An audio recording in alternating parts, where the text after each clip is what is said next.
What's up, y'all? Hey, welcome to Pound for Pound ATL, man. It's me again, Toby D. Hey, before we get started, man, I just want to give a shout out to everyone who welcomed the last video I did on the Dirk Koetter offense, talking about this air coil system that Dirk Koetter has reinstalled for the Atlanta Falcons. Now I'm just going to make this quick confession. Listen, I do not profess to be a professional when it comes to recognizing coverages and all that stuff. Cover 3, cover 4, Tampa 2, cover 2, you name it. But what I do feel I have a gift of is recognizing and recalling things that I've seen. And that's what I've done when I did that video the last time you guys checked it out about the run game of Dirk Koetter. I was watching the game and I just like, man, let me dig deeper into this, because it looks like Dirk Koetter is running some of the power runs and things that he likes to do. And that's the reason why that video came about, which is exactly why this video right here is coming about. Another thing I'm going to tell you right now, last year, I know I did a lot of videos last year on what I thought the Falcons were going to do. And the first half, they didn't do any of those things, but they came out the second half of the season and looked like the way that I was hoping they would look when I did a lot of those videos I did last year. So I'm taking a new approach, man. It's no longer going to be on what I see them doing. It's basically what I'm hoping and thinking they're going to do. And that's what I'm talking about right here with this video as we look into the passing attack of Dirk Koetter, specifically the 5 wide formations that Dirk Koetter loves and looks like had a lot more explosive success in those formations than he did in previous years with the Atlanta Falcons when he's run those 5 wide formations. I'm going to say right now, that offense looked very boring last year, and I'm sure the same way I'm looking at it, many of you fans will agree. It was lacking of a lot of explosiveness that it did not have. Dirk Koetter, many of you know or may not know of his philosophy. He uses a West Coast philosophy. As a matter of fact, I've heard Brian Billick say this before when he was with the Minnesota Vikings back in the 90s with Dennis Green, calling the West Coast offense. Same philosophy, 16-yard pass plays and 12-yard runs basically is what Dirk Koetter is looking for in an offense, and has noted that, going on record saying that if you can get at least 8 of those in a game, now that is of course mixed into other plays to make the offense successful, then you have a higher probability of having success on offense and winning that game. We didn't see a lot of that last year. We did not see a lot of 12-yard runs from Devontae Freeman. We've seen a few, but we didn't see a lot the way that Dirk Koetter says that he would like to see. Now, you don't have to have a lot of 12-yard runs. You're just mixing it in with 16-yard plus passes, which we did see Dirk Koetter do. And last year, he had some pretty good success running 5 wide formations. Now, it kind of went unnoticed because the offense was not as explosive as we would have liked to have seen out of Dirk Koetter, which is why a lot of you are so critical of Dirk Koetter's play calling it old school and things of that nature. Now, I will say this much right here. If he can continue to expand these 5 wide formations, we might have something, ladies and gentlemen. And I'm hoping that that is what we're going to see. One person that is a beneficiary of that from last season is, of course, Julio Jones. Now, you're going to see clips up here where I'm showing Julio Jones, probably going to be 3 clips in a row, where 2 of those clips are against the Philadelphia Eagles in week 2. Matt Ryan threw a nice fade pass to Julio Jones, going to the sideline before he went out over a defender, and another defender right behind him. If you've seen that clip that I just rolled up just now, you're going to see Julio Jones again on a wide receiver screen, which Dirk Koetter also can do out of these 5 wide receiver sets. Now, this screen, of course, I believe Matt Ryan audibled into this screen after he saw what the defense was looking like and how they were trying to defend against Matt Ryan in that 5 wide attack. And Julio Jones, of course, benefited once again, taking a screen 54 yards. Now, after that play, which essentially pretty much ended that game and helped us bag that game as a W, You got people coming online on Twitter, on my timeline, saying that it was a controversial block by Mohamed Sanu, that Mohamed Sanu did not block correctly on the player, but it went unnoticed by the refs who did not call it. So it in return resulted in a touchdown for the Atlanta Falcons. However the case, it was a great play to me, and if Mohamed Sanu don't make that block, we don't see Julio Jones getting away with a 54-yard touchdown. Julio Jones still showing that he has speed even at 30 plus years old. And we know Julio Jones is getting older. That's going to be the topic of discussion with him and Matt Ryan. But we're not going to talk about that right now, because we're going to roll into another play where Matt Ryan took a huge, hard hit by the Carolina Panthers up there in Carolina and still was able to drop it on the dime to Julio Jones out of the, once again, 5-wide attack.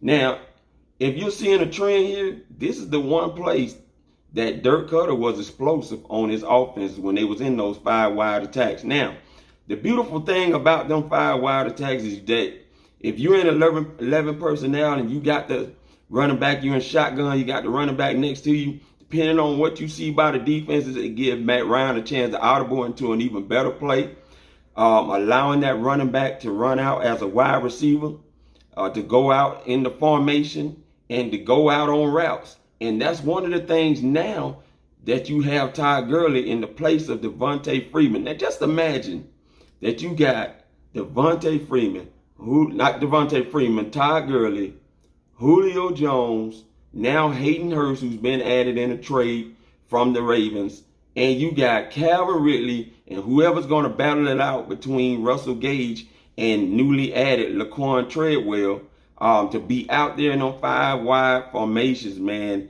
and you can hurt teams. Now, this is one thing, and like I said, I'm no professional at coverages, but one thing I do know using my common senses is that this offense or formation has an opportunity of beating any coverage that you put out there. I don't care if it's single high safety. I don't care if it's 2 safeties in cover 2. I don't care if it's the Tampa 2, which I'm about to show this clip right now of Julio Jones in a look where you see the linebacker, they see the players coming, reading Matt Ryan's eyes, knowing it's going to Julio Jones. He tried to drop deep into coverage, but Matt Ryan does a great job at getting it over the linebacker, who is not able to drop deep enough in time, and Julio Jones makes the catch, concentrates very well to get the first down for the Atlanta Falcons. Julio Jones has benefited last season out of these 5-wide formations.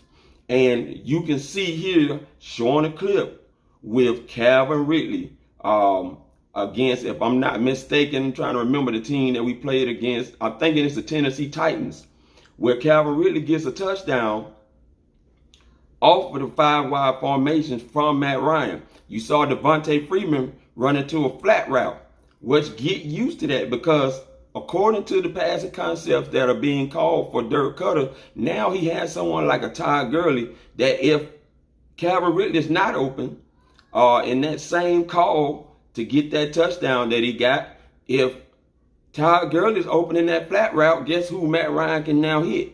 Todd Gurley. I believe that Todd Gurley is going to really be able to help the Falcons be explosive in these 5-wide formations, as well as Hayden Hurst. We saw Julio Jones. You saw Julio Jones, how he sprinted down the field, and Matt Ryan hit him on the dime after taking a hard hit by the Carolina Panthers. Now you got Hayden Hurst, who has more speed than Austin Hooper. I don't know if he's going to be able to truly replace Austin Hooper, but that verdict is still out. But I am hopeful that his speed is going to be an asset for the Atlanta Falcons at being able to break open that seam down the middle and really test linebackers and safeties when he goes down the middle after having Julio Jones and Calvin Ridley on the outside. But you see these 5 formations working very well for Dirk Koetter, one of the highlights of his offense coming back to the Atlanta Falcons. Now, this is nothing new for Dirk Koetter. He's done this in 2012. Clips are going to come up where you see him actually going out on a running back screen in the 5-wide formations to Jacquizz Rodgers, what he did with Julio Jones and actually got that 54-yard touchdown off of. You also see Matt Ryan hitting Tony Gonzalez in 2012. And both of these clips are against the San Diego Chargers in week 3 when they was up there playing against them. So you see the things and the creativity that I believe if Dirk Koetter continues to expand this, he's going to have a lot of success that I'm hoping in 2020. You're going to see Matt Ryan under center in these 5 wide formations. They have the ability that if Dirk Koetter continues to add on to that and expand that in his playbook, they can run fake reverses off of it. When you see a reverse from Matt Ryan pitching it to Harry Douglas, who comes out of the formation and goes around Matt Ryan and actually gets at least 5 to 6 yards off of that. And you see Matt Ryan again, like I said, with Jacquizz Rodgers coming up out of the center and going back in a quick 3-step drop, boom, and hitting guys on that play. So it's so many things that Dirk Koetter can do in the 5 wide that I'm very excited about, that can really do some damage having these guys. I saw somebody just put in a comment to one of JR's videos, man, and appreciate you guys for the views that you and the love that you continue to show JR, man. He's had a lot of success with you guys sharing his videos and things of that nature. But it was talking about, imagine a spread receiver core having Laquon Treadwell, Hayden Hurst, Julio Jones, and Calvin Ridley, Russell Gage. I mean, that would be very powerful because now you have 11 former first rounders on your offense. Now, of course, you still got to line up against people, and there's only so much you can do in the scheme. And just because you have that kind of talent does not mean that you're going to break wide open every single time against certain coverages. Matter of fact, you now become a defensive, you got a target on your back now because you have teams that are going to be embracing the fact of you having all that talent and looking forward to the challenge of defensively stopping the Atlanta Falcons from being able to have their way. But if they continue to add on to the 5 wide formation, they can do a lot of damage. Matt Ryan has the ability to audible into those 5 wides if he needs to, depending on what the coverage is showing him.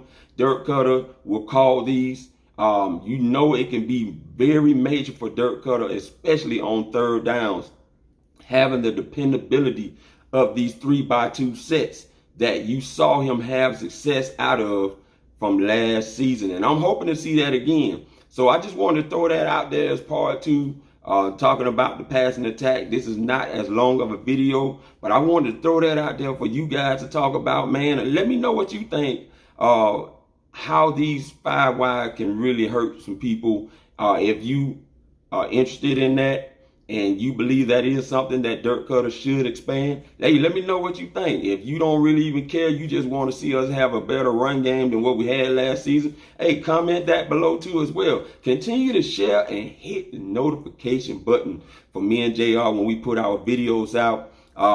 Unfortunately, right now, because of the coronavirus, we're not able to get together and do our live streams like JR and I would like. So we have decided that we're going to put those live streams on hold for now, until things can kind of cease down with this coronavirus situation, man. We're losing people and stuff like that. I'm hoping you guys aren't being as affected as much by it. But if you are, hey, man, me and JR will pray for you guys. But other than that, man, let's keep talking about and getting excited about the Atlanta Falcons and look for JR to hopefully, because we know the draft is still coming.